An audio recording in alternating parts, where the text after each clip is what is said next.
지금 현재 지금 이제 문제되고 있는 박근혜 이제 최순실 게이트에 대해서 네. 한번 여쭤보려고 합니다. 좀 크게 이야기해 소리 크게 하겠습니다. 네.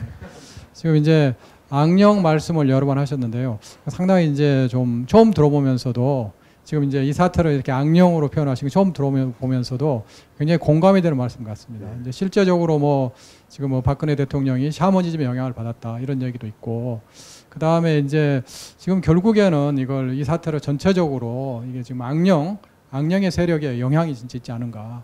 지금 뭐 최순실 씨는 감옥에 갇혀 있지만은 전체적으로 또 기획하는 사람, 그 사람도 역시 악령의 영향이 있고, 더 크게 봐서는 한국 사회 자체가 상당히 이제 이런 여러 가지 이 경제의 면에서라든지 또 부정의 면 이런 거에서 전부 악령의 이제 세력이 있는 것이 아닌가, 좀 이런 생각을 해봤습니다. 그리고 이제 질문을 이제 드리려고 그럽니다만은, 지금 이제 벌써 뭐 어제 오늘 해가지고 이제 드디어 이제 청와대에서 반격에 나섰다 이런 이제 평가들이 있는데요. 그러면 이제 그래서 앞으로 어떻게 해야 될 것이냐, 뭐 여러 가지 얘기들 합니다. 이제 뭐 결국은 뭐 지금 이제 탄핵으로 갈 수밖에 없는 것이냐, 또 뭐 다른 방법이 있는 것이냐, 여러 가지 얘기들 하는데, 그러면 한한순 선생님께서는 개인적으로 어떤 방법을 택해야 된다고 생각을 하시는지 그거 하고요.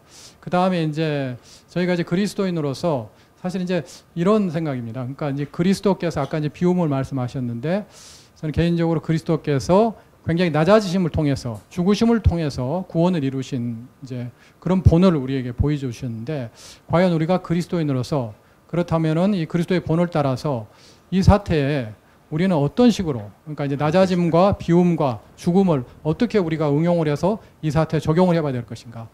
이런 두 번째 좀 어려울 수 있는 질문입니다만 두 가지 드리겠습니다. 굉장히 어렵습니다. 그러면 이게 내 실존적인 고민이기도 한데, 그렇다고 해서 그게 뭐 해법이 없는 건 아니죠. 실천하기가 어려워서. 그런데 첫째는요, 예수님도 로마의 그 군대 귀신 레기오네가 악령과 싸우는 방식이 칼로 싸우는 게 아니고, 그래서 베드로에게 칼을 꽂아라 그랬죠. 그 칼로 죽으면서 그 악의 세력을 부끄럽게 깨닫게 해서, 부끄럽게 하고 깨닫게 해서 변화시키는 거죠. 그러니까 아까 백부장이 그렇게, 백부장이 개인이 변한 게 아니고 로마의 대표적인 권력, 공권력이 물어보고 그런 겁니다. 그렇게 하는 건데, 참 그러면 전부 다 우리 순교해야 되겠구나, 죽어야겠구나, 이렇게 이야기할 수가 있는데, 사실 순교할 수 있는 사람에게는 말할 수 없는 큰 축복이 있죠. 근데 그 축복을 받는 게 너무 무섭기 때문에 우리가 감당 못하죠.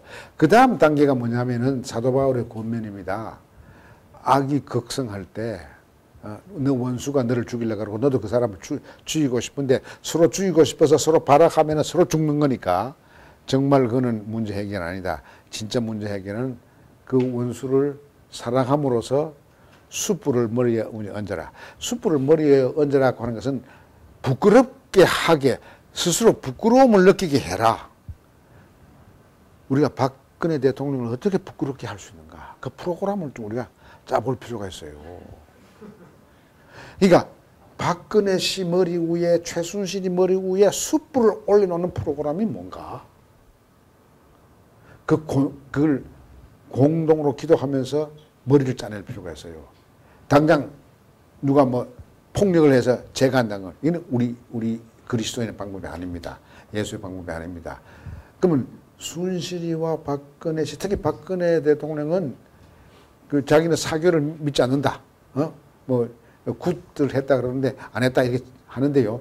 내가 그 이야기를 보고서 진짜 사탄의 주술에 잡혔구나 하는 걸 느끼는 거예요. 왜 그러냐면요, 정신병 환자 중에 난 절대로 정신병에 안 걸렸다라고 하면 고치기 어렵대요. 그게 진짜 무서운 정신병 환자래요.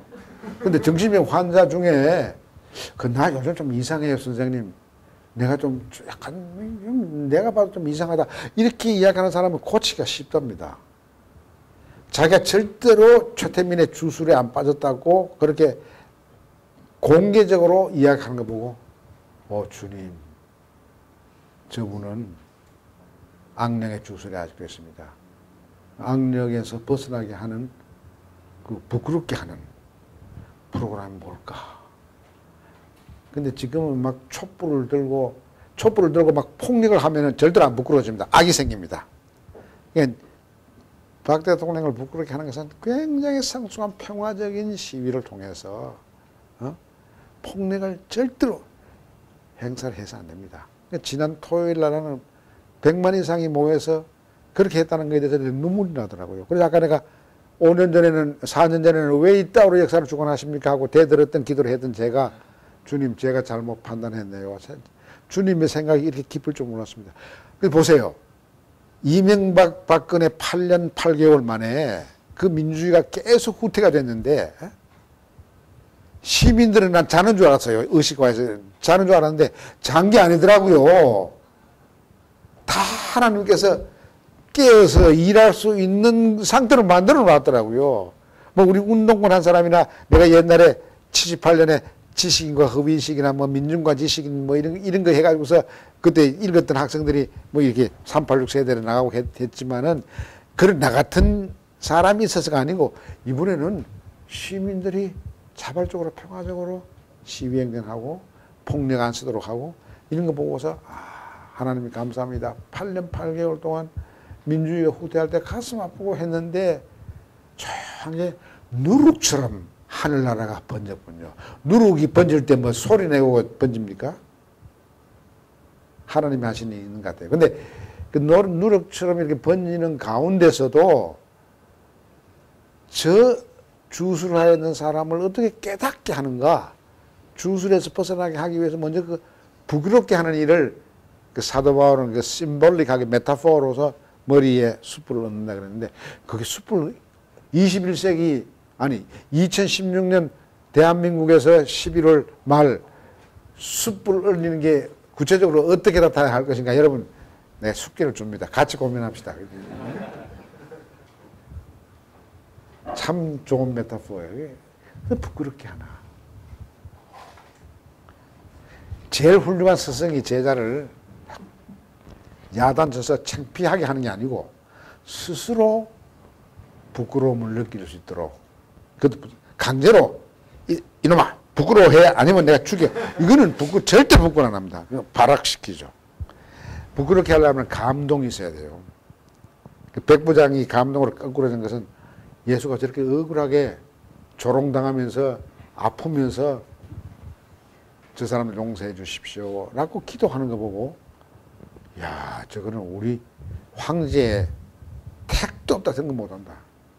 그러니까 예수님 보고 당신은 하나님의 아들이라고 하는 것은 이 백부장이 초등학교 때부터 학교에서 육군사관학교 졸업할 때까지 줄기차게 들었던 게 우리의 씨자는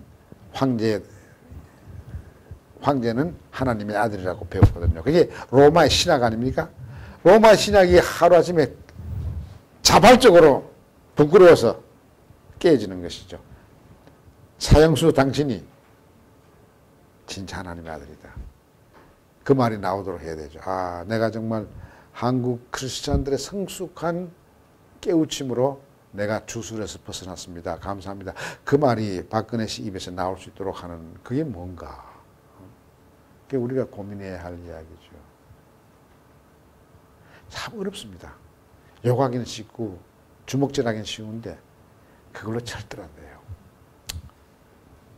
그 케노시스의 감동이 그거죠.